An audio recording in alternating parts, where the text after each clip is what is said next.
Okay, guys, we have already started the beginning of American literature, talking about American literature from 1400 to 1800. And we've already talked about the Native Americans and their very nature-based way of preserving their culture, and that was kind of the focus of their literature.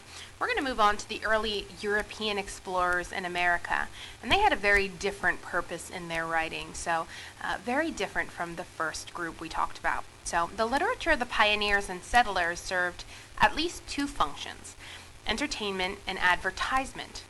The literature used the popular writing style of the time, the journal, to examine the heroic and dangerous adventures of travelers to the new land. The literature also served a key interest of business, to make money. It was desirable for the companies and governments of this period to urge emigration and produced what were essentially advertisements to entice potential colonists.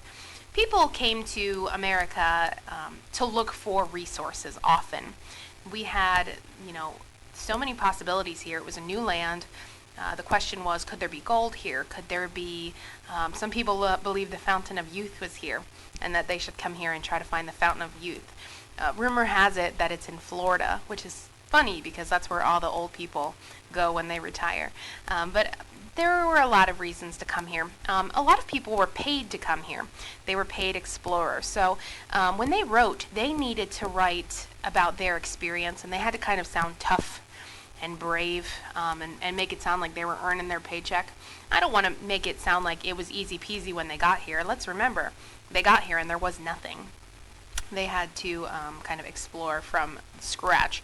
So it wasn't necessarily a pleasant experience, but there was often a lot of bias in the writing, and we'll talk about bias in this unit because there were a lot of reasons that they would have to want to be biased and to look good.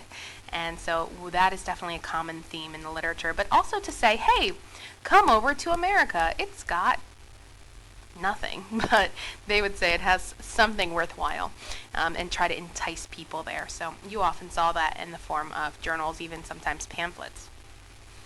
Some of the characteristics of pioneer and settler literature, sometimes they would exploit the hardships that they were facing because people like to read about difficult times. I mean, we still do that today. I liked to read a book about this group of people who were flying and they crashed in the Andes and things got real fast, and there was even some like cannibalism. And it's not because I'm weird or gross, it's just because it's interesting. People like to read about things like that. Sometimes people can be more morbid or just curious about things that they don't know. So kind of talking about those hardships and saying this is what we're going through, and other people can read about them instead of having to experience them necessarily. As we said before, bias, which is the inclination or prejudice for or against someone or something, definitely a characteristic of settler literature. Some themes we see: man must endure physical and mental hardships in order to survive, and that man has a desire to improve his economic and mental spiritual condition. We see different genres such as journals, letters, pamphlets, and narratives. Two specific narratives that we're going to read and talk about. The first is going to be the slave narrative. This was specifically popular because they were so horrific. I mean, essentially, it's about people being bought and sold as property or even as cattle, essentially, and devaluing someone to the point where they're just an object. And then to experience through their eyes the horrors of being owned by another person, the abuse, the neglect.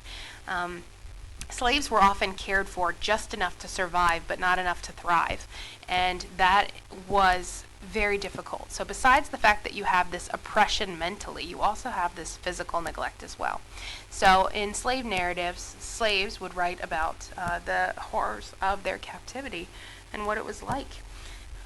And people were really interested in that for some reason. Again, it's just reading about something that is unfamiliar to you and is also very different. Captivity narratives also very popular, and those were generally white European women who were captured by Native Americans.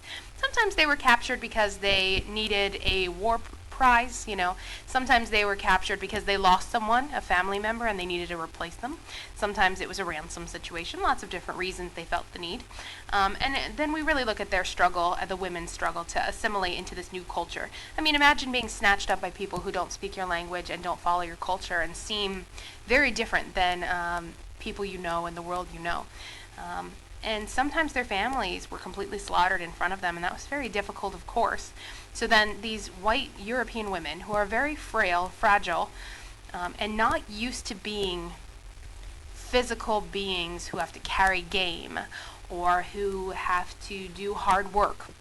I mean, there were very much gender roles that were specific back then, and they have to struggle with that identity and kind of finding their place in a place where they don't belong and they don't feel like they belong.